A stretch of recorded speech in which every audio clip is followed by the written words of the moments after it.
before the rooster crows, before the mist has even begun to lift off the fields, before the sun even considers peeking over the hills, she is awake. She doesn't have an alarm clock. She doesn't need one. Her body knows the rhythm of the land better than any ticking machine. Years of rising with the dawn have etched a natural clock into her bones. And while you might hit snooze and snuggle deeper into your pillow, her snooze button is the small foot of her toddler lodged in her ribs, or the distant, hungry bleat of the goats. She rises from a straw mattress, flattened over time into something resembling a crumpled scarecrow more than a bed. It crackles as she moves, and bits of straw stick to her woolen shift. There's no memory foam, no duvet, no thread count. Just coarse fabric, worn thin in patches from nightly use and regular hand-washing in a stream colder than betrayal. She stretches slowly, bones aching not from old age. She's only in her mid-20s, but from years of relentless labor. Her knees protest, her back complains, but there's no time to dwell. She must move. There are mouths to feed, chores to conquer, and an entire ecosystem of life that depends on her attention. She pulls on her second layer, a kirtle made from hand-spun wool, dyed with whatever natural color was available last season. If she's lucky, it's brown. If she's unlucky, it's a sort of faded, splotchy gray that looks perpetually wet. She ties a faded apron around her waist, not for fashion but function. It's stained with grease, flour, milk, and possibly the blood of a chicken whose end came in her capable hands. She doesn't own a mirror. If she did, she might catch sight of the dark circles under her eyes, the weather-roughened skin, the windburn on her cheeks from yesterday's trip to the woods. But vanity is a luxury no medieval mother can afford. Her beauty is measured in loaves baked, wounds bandaged, and children kept alive through winter. Before she even heads outside, she lights the hearth. Not with a match, of course. No flick of the wrist, no instant flame. She uses flint and steel, and even then, it sometimes takes several frustrating minutes and a prayer to Saint Bridget before the spark catches the kindling. Smoke curls up into the room as she blows gently on the embers, coaxing them to life. The smoke stings her eyes, makes her cough, but it's a familiar burn, one she barely notices anymore. Once the fire is going, she places a dented iron pot over it with water she hauled in a wooden bucket from the well the day before. The bucket handle bites into her hands when full, the wood swollen and splintered. And unlike your stainless steel sink that pours hot water on command, she has to wait for the fire to coax warmth into the liquid. She will use this to cook porridge, barley or oats, if they're lucky, thick and filling. If they're not lucky, it'll be more of a thin gruel, perhaps sweetened with the last dribble of honey, or a mashed-up foraged apple. Outside, the frost still clings to the grass. She steps into leather shoes stiff with cold, their seams repaired so many times they barely resemble the originals. Each step squelches slightly from yesterday's dew. The chicken coop calls, and she releases the hens from their cramped shelter. They flap and cluck in protest, as if they'd rather stay in bed. She understands. She tosses handfuls of grain, precious grain, because every kernel could mean life or death in winter. The hens peck greedily, and she checks for eggs. One today. She tucks it into her apron like treasure, because it is. She might give it to the youngest child or save it for someone ill. It could be mixed into dough, or even eaten raw if desperation requires it. Then the cow. Large, slow, and increasingly annoyed, the cow lowly moos as she approaches with the milking pail. Medieval cows don't give milk on command like your supermarket quart cartons. No, she has to massage and milk each teat, careful and practiced, watching for kicks. The milk is warm and foamy and will be strained through cloth into a jug. There's no fridge to keep it cold, only the root cellar, which is damp and dark and shared with rats, sometimes snakes, and a distinct earthy smell of mildew. Children are beginning to stir now, rubbing sleep from their eyes with grubby fists. They're not awakened by an iPad screen but by the smell of wood smoke and the creaking of the floorboards. Her eldest daughter helps the younger ones get dressed. Simple tunics, hand-me-downs, mostly patched, always itchy. There's no debate over what to wear. There is only what is clean and dry. Breakfast is served, a bowl of porridge each, a slice of coarse bread if any remains from yesterday. No sugar, no fruit topping, no drizzle of cream, though if you close your eyes and imagine hard enough, maybe that lump of lard will taste like butter. They eat with wooden spoons. No plates. Just trenchers, slabs of stale bread used as edible plates. The youngest chews slowly, eyes fixed on the fire, as if hoping to stay warm just a little longer. And then, the real work begins. She assigns tasks as a commander distributes orders. The eldest boy to gather kindling, the girl to spin thread, the middle child to feed the pigs. She, meanwhile, has laundry. You might toss your clothes into a machine and press a button. She trudges to the stream with a basket on her hip. The clothes are soaked, scrubbed against rocks or wooden boards with lye soap that burns her skin. Her hands are red and raw within minutes, but she sings softly, an old lullaby, half forgotten, to distract herself from the ache in her fingers. She slaps and wrings each garment before hanging it on lines tied between trees. If it rains today, she'll be drying them by the hearth in shifts all night. If it freezes, she'll be breaking them loose from the line like icy planks. By mid-morning, she is grinding flour. With a stone. Not a fancy countertop mixer or bread maker. A stone. She rotates the upper corn with effort, her arms straining, her back bent. It takes hours to produce enough flour for a single loaf. The fine dust clings to her sleeves and settles in the grooves of her fingernails. All the while, her mind is racing with a dozen other worries. Is there enough salt to preserve the meat? Will the roof hold through the next storm? Did she leave the gate latched? Is the baby warm enough? No online parenting forums. No strollers. No soft jazz lullabies. Just intuition, experience, and the enduring belief that surviving another day is, in itself, a triumph. And yet, amid the struggle, there is a kind of grounded beauty. Her children laugh when they chase geese. The breeze carries the scent of lavender from her tiny herb garden. A neighbor stops by with news and a heel of fresh bread in exchange for a jar of butter she churned 3 days ago. There's community. Togetherness. When her daughter weaves, they talk. Not on screens.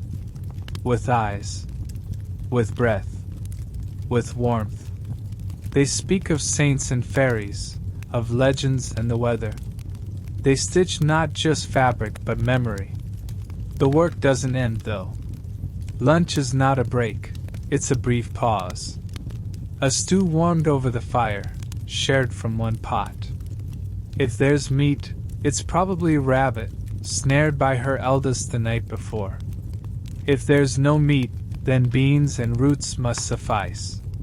She takes a moment, just one, to sit near the fire and stretch her legs. Her lap is immediately filled by a sleepy toddler, thumb in mouth, cheek pressed to her chest. She strokes the child's hair, and for a second, time slows. She doesn't think of herself as brave or strong. She doesn't think of herself as anything at all, really. She just does what needs doing. And in the clatter of pots, the scolding of chickens, the humming of old songs, a life unfolds. The sun hangs higher now, filtering through the narrow window slits, casting long golden beams that catch the swirling dust in the air. There's no glass in these windows, just oiled cloth or wooden shutters, depending on the season and their current state of disrepair. Today, they're open, not for ventilation in the modern sense, but to let out the smoke from the hearth and the lingering smell of boiled turnips. The toddler in her lap has fallen asleep, soft and warm and far too heavy for her aching legs. Still, she doesn't move. These moments, brief, fragile, and fleeting, are the closest thing she knows to rest. Not relaxation. Rest. There's a difference. Eventually, she lays the child down on the mattress, careful not to disturb the thin pillow stuffed with feathers, or maybe straw, it's hard to tell anymore. Then, she checks on her eldest daughter's progress with the spinning. Wool fibers gather in little puffs on the floor as the girl rhythmically turns the spindle. It's not fast, and the yarn is uneven, but it's serviceable. Every inch of thread will one day become a sock, a tunic, or a patch for the knees of trousers worn thin from daily life. Outside, the village is alive with noise. Not the roar of traffic or the hum of air conditioners, but the clip-clop of hooves, the sharp calls of tradesmen, the yelping of dogs, and the occasional scream from a child who probably touched a wasp nest for the third time this week. The air carries the mixed aromas of smoke, manure, fresh bread, and unwashed humanity. She steps out briefly to tend the herb patch near the door, parsley, sage, and some rue growing crookedly beside a stubborn onion sprout. A few marigolds peek out from under the fence, planted not for beauty but to ward off pests. She plucks what's needed, wipes her hands on her apron, and makes a mental note to ask the tanner's wife if she still has dried mint for trading. There is no supermarket. No list. No. I forgot the garlic. Let me run back in. Every ingredient is either grown, bartered, or begged. By now, it's time for more chores. She sends her eldest son to the woods to gather mushrooms. He knows the difference between safe and deadly because she taught him when he was 5. Death by toadstool is a very real threat, and she's buried enough neighbors to take the lesson seriously. Back inside, it's time to mend clothes. She sits by the window for the best light and threads a bone needle with practiced precision. A small tear in the armpit of her husband's shirt, easy fix. A gaping hole in her daughter's slipper? Less easy. The leather is stiff, and her fingers are already sore from laundry. She works slowly, methodically, muttering under her breath when the needle pricks her thumb for the 3rd time. You might think this work is mindless, but it's not. While her hands are busy, her mind turns over everything else. The neighbor's sheep that broke through the fence, the strange rash on the baby's leg, the coming winter that always seems one bad harvest away from ruin. She glances at the sky. No clock, remember. The position of the sun is her only guide, and it tells her it's past midday. She gets up to prepare the next meal. A thicker stew this time. She adds crushed herbs for flavor, carefully cutting away a moldy bit of turnip and pretending not to notice how many of their stored onions are sprouting or softening. One of the younger children brings in a jug of water, sloshing half of it down the front of his tunic. She doesn't scold him. It's clean water, after all, well, as clean as one can hope for. It'll dry, and besides, that tunic probably needed a rinse anyway. She pours the water into a second pot to begin cleaning some of the wooden bowls. There is no soap, not really. Just ashes, hot water, and rough cloth. Her hands are always red, always dry, always a little swollen. She barely remembers what soft skin feels like. Later, she gathers the children for a lesson.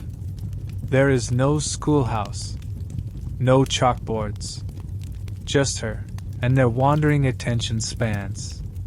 She teaches them how to count using pebbles, how to read simple letters by scratching in the dirt. Only a handful of women in her village can read, and she's lucky enough to be one of them, thanks to a brief stint in a convent as a child before her parents arranged a marriage to secure land rights. She teaches them old stories too, tales of knights and saints and forest spirits. They listen with wide eyes, absorbing every word like rain in dry earth. Stories are the closest thing they have to entertainment. There are no cartoons, no bedtime songs on YouTube.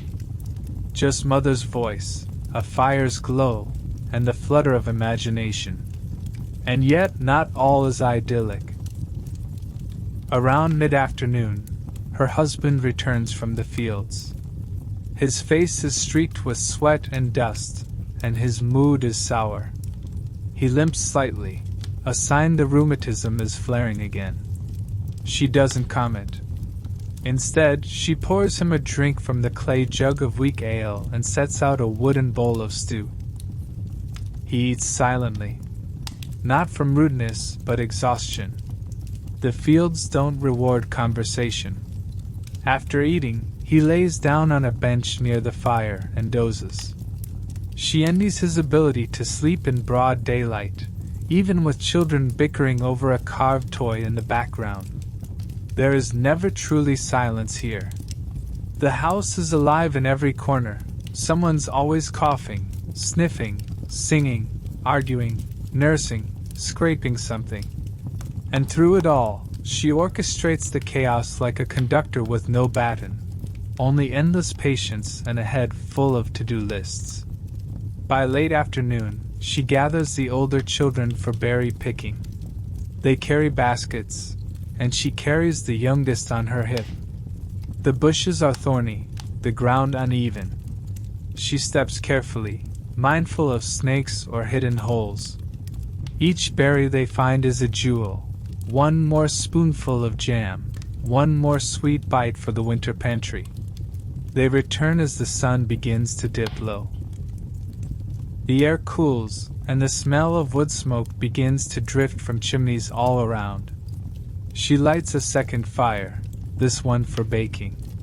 Dough she prepared earlier is shaped into rough loaves and placed into the hot ashes under an iron lid. It's not artisan bread. It's survival bread. Once dinner is done and the children are fed, bathed in the shallow wooden tub with lukewarm water reused from the eldest to the youngest, bedtime approaches. There's no brushing of teeth, no bedtime vitamins. Just washing faces, wiping noses, and tucking them under shared blankets. They sleep like stacked firewood, limbs tangled, heads nestled, dreams flickering. She sings to them. Something old. Something in Latin, maybe. Or just a tune passed from her mother, and her mother's mother before her. Her voice is tired but soft. One by one, the children fall asleep. She doesn't. She waits until the last snore is heard, then she cleans up the final bowls, stacks the firewood, and steps outside one last time. The sky is a deep navy now, scattered with stars. No light pollution here. Just the cold, the quiet, and the occasional hoot of an owl. She wraps a shawl tighter around her shoulders and breathes. Tomorrow will come with the same weight, the same rhythm, the same grind. But for now, in this one sacred moment between days, she is just a woman under the stars. Not a cook. Not a nurse. Not a teacher or midwife or field hand or tailor. Just herself. And that is enough. Night should bring rest. But in the world of a medieval mother, night is not a curtain call for the day's labor. It's simply a change in setting. Her muscles are sore, her eyes heavy, and yet she moves through the home in near silence, tending to the last flames in the hearth, poking at the embers with the long iron poker to make sure it doesn't go out. Fire, after all, is life. It cooks, it warms, it wards off darkness. And if it dies overnight, so does breakfast. The baby stirs and coughs, sharp and wet. She's been listening to that cough for 3 nights now.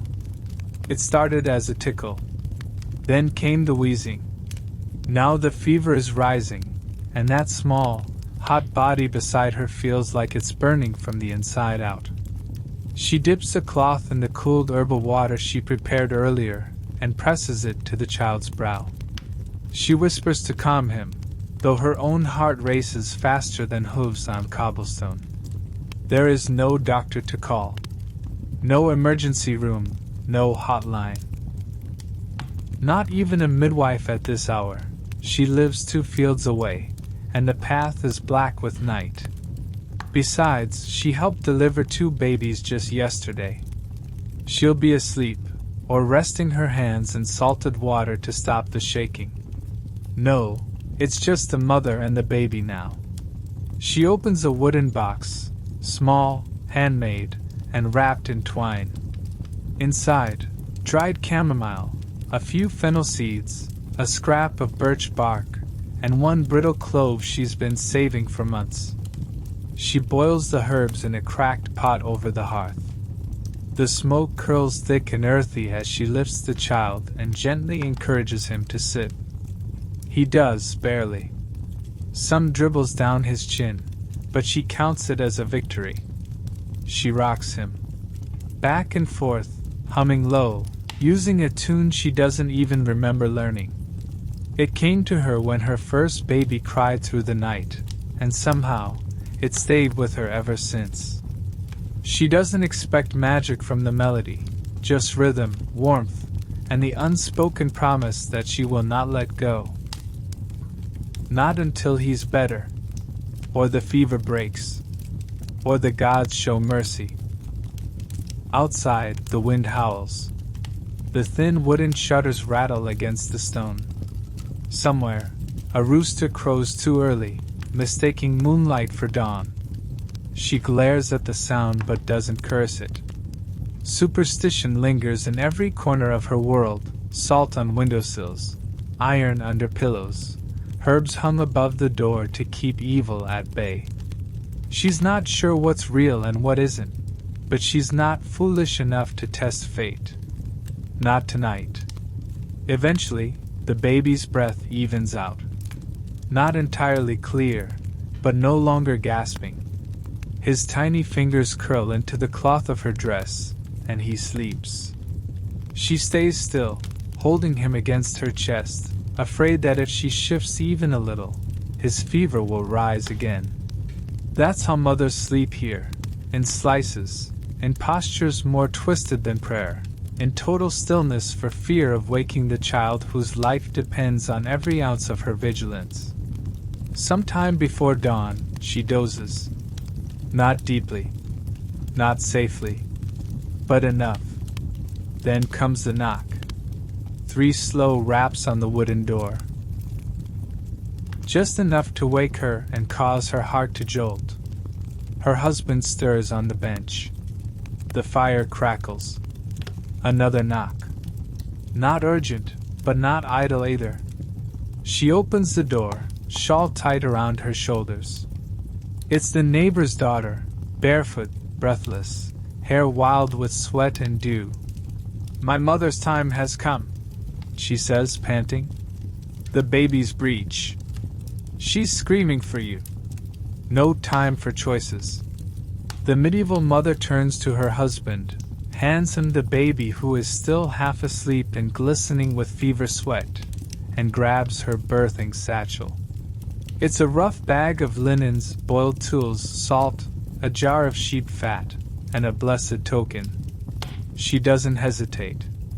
She doesn't ask. She goes. By the light of a borrowed lantern, they trudge across the field, past the crooked fence posts, and still smoldering ash piles from last season's brush clearing. Every footstep is a prayer, every breath a chant. She can already hear the laboring woman's cries echoing through the wooden door before they even reach it. Inside, chaos. The laboring woman is in a sweat-soaked shift, clenching the sides of the bed. Her husband hovers nearby, useless and terrified. The room smells of blood and fear. The medieval mother steps in like a general entering battle. She speaks quietly but firmly. Boil more water. Bring clean rags. Get the children out of the room. She feels the belly. Too high. Too firm. This will be long. Possibly fatal. She whispers to the laboring woman, strokes her hair, tells her it will be all right, though she knows there's no guarantee. There are no fetal monitors, no epidurals, no surgical teams. Just this woman, this pain, this room, and the experience of a mother who has helped deliver 8 children, 5 of whom lived. Hours pass. Sweat. Screams. Tearing. Prayers. And finally, mercifully, a cry. Thin, reedy, but alive. She holds the blood-slick infant up in the dim light, and nearly weeps from relief. She wraps him in cloth, hands him to his exhausted mother, and begins cleaning the mess. By the time she returns home, the sun is peeking over the hills. The dew is fresh. Her feet ache from the frost. Her husband is asleep with the baby on his chest, both of them snoring softly. She smiles, then winces, her own joints groaning from exhaustion. She doesn't collapse. There's no time for that. She steps into the shed, grabs a bucket, and heads to the well. Morning chores are waiting. Winter arrives without apology. The wind that once danced playfully through the trees now howls like a cursed soul through every gap in the cottage's timber bones. The sky hangs low and gray, thick as wool. Snow doesn't fall, it presses down. Heavy. Constant. Suffocating. And the medieval mother, wrapped in 3 patched wool layers and a threadbare shawl that smells faintly of smoke and broth, is already outside before dawn breaks. She hauls water from the well with hands raw and red from the cold. The rope bites into her palms. The bucket's metal lip has frozen to the rim. She jerks it free with a grunt and pours the icy water into a second bucket for carrying inside. No pipes. No taps. No luxury of hot water at the twist of a wrist. Every drop of water touches bone before it reaches the hearth. Inside, the world is dim. The baby stirs, coughing again, the same cough that always worsens in the cold. The other children, now thin with the hunger of winter, still lie bundled on their straw mattresses under layers of old cloaks and fur scraps. The warmth of summer memories won't save them now. The fire must be fed constantly or it will die. And firewood, like everything else, is scarce. She remembers the way her grandmother used to say, "In winter, a poor family burns its future," meaning, every log you feed to the fire is one less for the days ahead. One fewer plank for repairing the roof. One fewer stick to barter with the traveling peddler for a sewing needle or dried fish. But warmth is non-negotiable, especially when frost creeps into the joints of the smallest child. So she burns it. And when the last log is gone, she burns dried cow dung. It smells worse, but it burns. As the children begin to wake, she breaks apart stale bread that could break a tooth. There's a root vegetable stew simmering weakly in the pot, made of rutabagas, dried onions, and a single bone left over from the autumn slaughter. The stew has been reheated 3 times already. It's more ritual than nourishment. Yet they eat. Silently, save for the youngest, who cries over the sharp taste of the wild garlic she added to disguise the blandness. She hushes him, blows on a spoon, and tastes it herself. The garlic is too strong. She'll remember next time. Still, there's a kind of rhythm to it. Misery repeated often enough becomes a pattern, and patterns, oddly, can feel like comfort.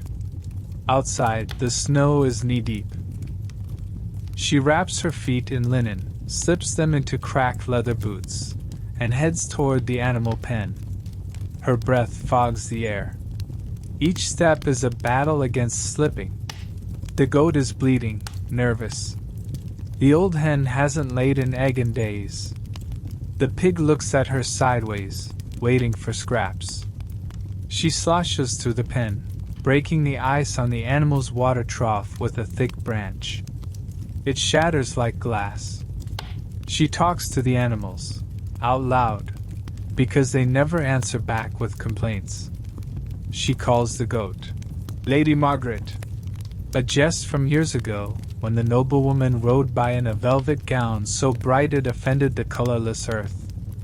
The children still remember it, giggling at the name.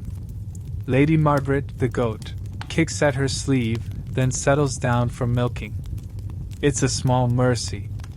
When she returns to the house, her hands are too numb to feel the warmth of the door latch. Her fingers tingle with the return of circulation, a pain that feels like fire. She grits her teeth, flexes them slowly, and gets back to work. Because the sun hasn't even reached its peak. Because there's wool to card, clothes to mend, a spinning wheel that hasn't stopped in days, and lice to check in the children's hair. Yes, that too. She checks their scalps one by one, with a bone comb so fine it could catch sorrow itself. When she finds lice, and she always does, she picks them off by hand and crushes them between her fingernails. It's a grotesque kind of satisfaction. There's no soap, no shampoo, no treatment beyond patience and grit.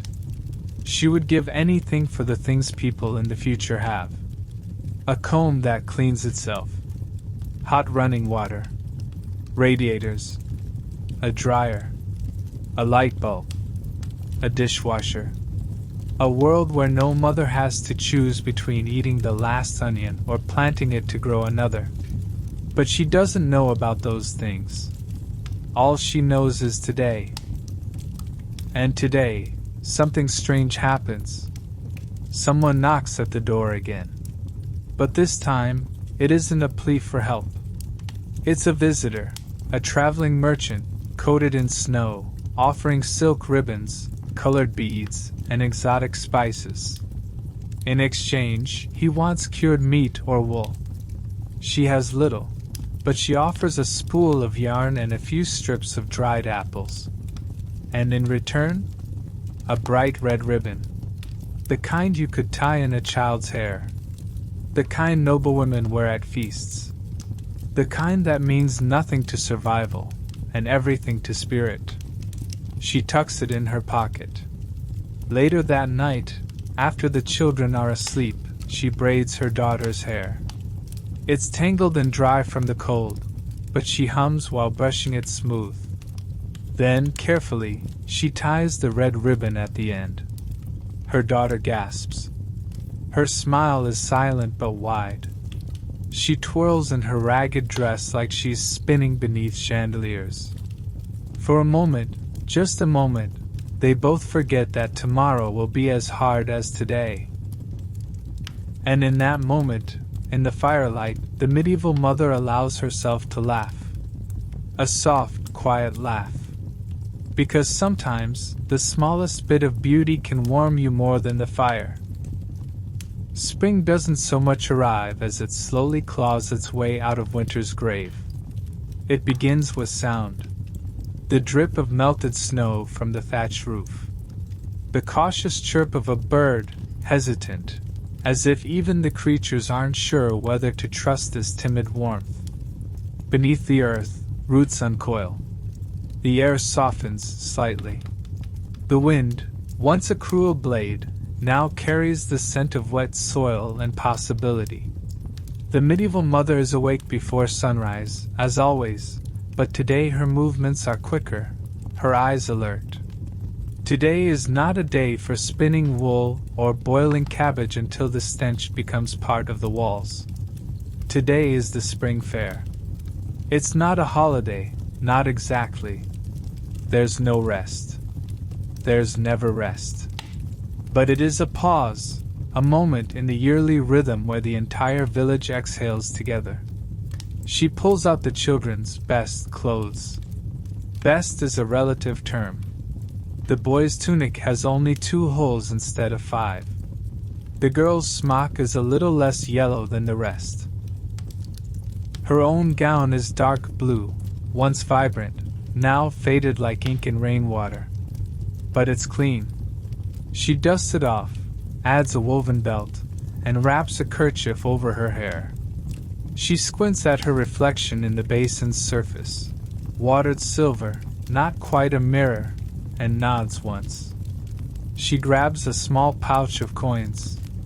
Just a few, earned by trading eggs and cloth over the past few months. They jingle like possibility. The road to the fair is thick with people. Carts creak over thawing mud. Dogs bark. Chickens squawk in woven cages. The children race ahead, shoes slapping earth, only to stop and stare wide-eyed as jugglers toss knives and acrobats tumble in hay. The fair is life. The air is filled with spice and roasting meat. She hasn't tasted mutton in weeks, but the scent alone is intoxicating. A butcher shouts over a barrel of salted pork. A tanner displays leather shoes that seem luxurious compared to her cracked pair. There's music. Reedy pipes, clumsy drums, a fiddle that screeches like a rooster caught in a fence. But it's music nonetheless. One merchant sells something called sugar, white as snow, costlier than gold. She watches as a noblewoman's child licks it from a stick like it's holy. Her own children tug at her hand. "Can we have honeyed bread?" they ask. She hesitates. The coins are few. There are things they need. But she sees the shine in their eyes, the way they bounce on their heels. And so, she buys one sticky, golden round and tears it into 4 pieces, handing them out like treasure. Her youngest hands are coated in syrup in seconds, his mouth smeared with joy. And that, she thinks, was worth it. Later, they pass a puppet show. The puppets dance and fight and fall in love.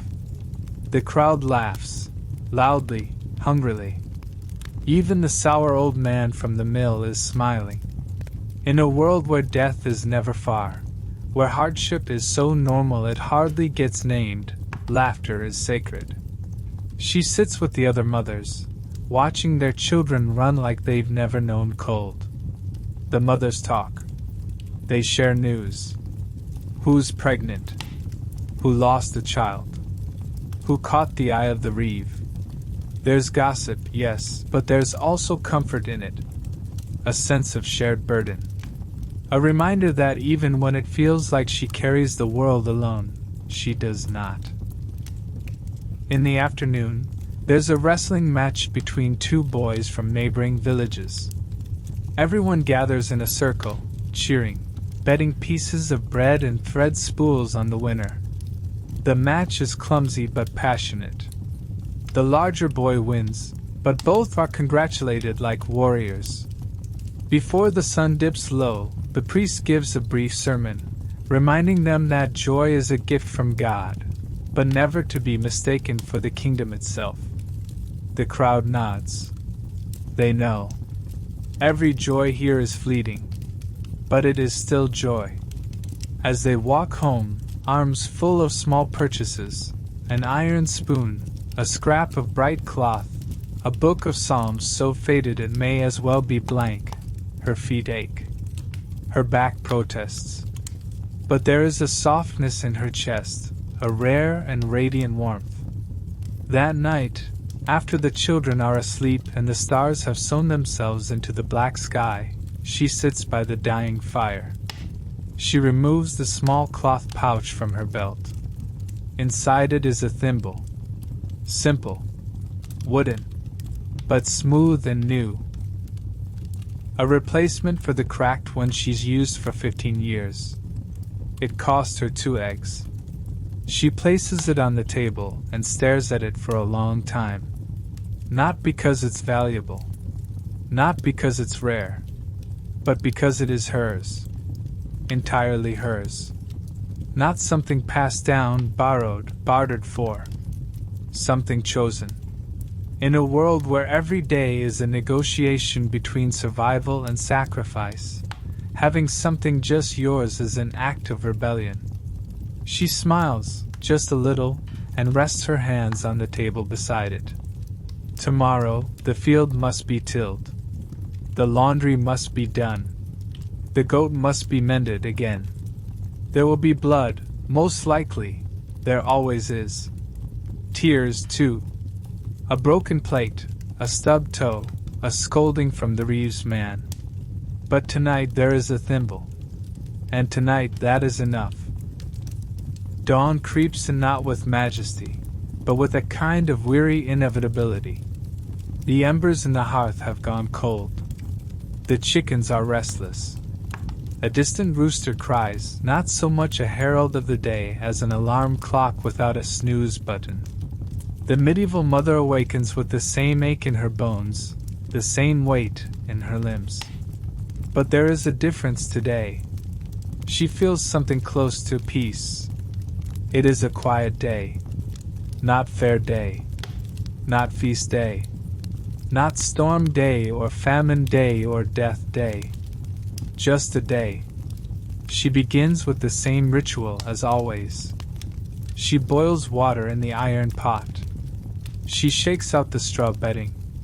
She stretches her back in that long, slow way that betrays a spine that has carried water, children, grief, and harvests. The baby has slept through the night for the first time in weeks. That alone is cause for gratitude. She goes outside. The sky is wide and pale, the color of old parchment. Mist clings to the thatch like ghosts reluctant to leave. The goats are grumbling. One of them has escaped again, predictably, and her eldest is already chasing it with the kind of righteous fury only a 10-year-old can muster.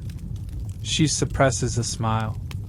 Inside, the youngest is humming to herself while attempting to sew. The stitches are terrible, crooked as a drunk man's path, but the concentration is fierce. The mother doesn't correct her. Not yet. She sets to work kneading dough, her hands dusted with flour. The rhythm is meditative, the repetition calming. Press. Fold. Turn. Press again. Her mind drifts. She thinks of her own mother, now long buried in the churchyard. She had thick arms and a thinner patience, but she always sang while she scrubbed clothes. She thinks of her grandmother, who died in the great frost before her children were grown. Women of soil and salt. Quiet strength. No monuments, no titles, but they are the reason anyone is here at all. As the bread bakes, the scent fills the cottage. There is nothing quite like it, earthy, warm, real. The children gather close, drawn like bees. She lets them tear the first loaf apart while it's still steaming. Crumbs scatter, butter melts, fingers burn. And for a few minutes the world is perfect. The rest of the day unspools gently. She mends a cloak by the fire. She chats with the neighbor woman about the Reeves' strange new hat. She collects eggs, scolds the dog, gathers herbs. She sings to herself, quietly, absently, under her breath. A song her mother once sang. A song her daughter might remember. By evening, the sky is painted gold and bruised lavender. The sun sinks low, dragging the shadows across the fields like spilled ink. She sits outside, a child on either side of her, and they watch the village exhale. A farmer leads his oxen home. A young couple walks hand in hand, giggling. The blacksmith curses as he stubs his toe on a stray stone. Somewhere a dog barks at absolutely nothing. All of it ordinary. All of it beautiful. She leans back, feeling the warmth of two small heads against her arms. A day in the life of a medieval mother is never easy. It is not a life of leisure, not of silk or servants. It is calloused hands and aching feet. It is work that is never done, and love that is never quite enough but always given anyway. It is standing in the rain to keep your child dry. It is saving the last piece of bread for someone smaller. It is waking up tired and going to sleep exhausted, and doing it again and again and again. But it is also tiny triumphs. A smile over soup. A child's song. The touch of a small hand in your own. And sometimes, rarely, it is sitting in the golden hush of sunset and realizing you have made it through another day. Not every woman in her time will be remembered. Not every name carved into history. But she was here. She lived. She loved. She labored. And that, quietly, stubbornly, fiercely, is enough. The stars begin to appear, soft and unhurried. She stands, brushes the dust from her skirts, and heads inside. Tomorrow waits. But tonight she rests.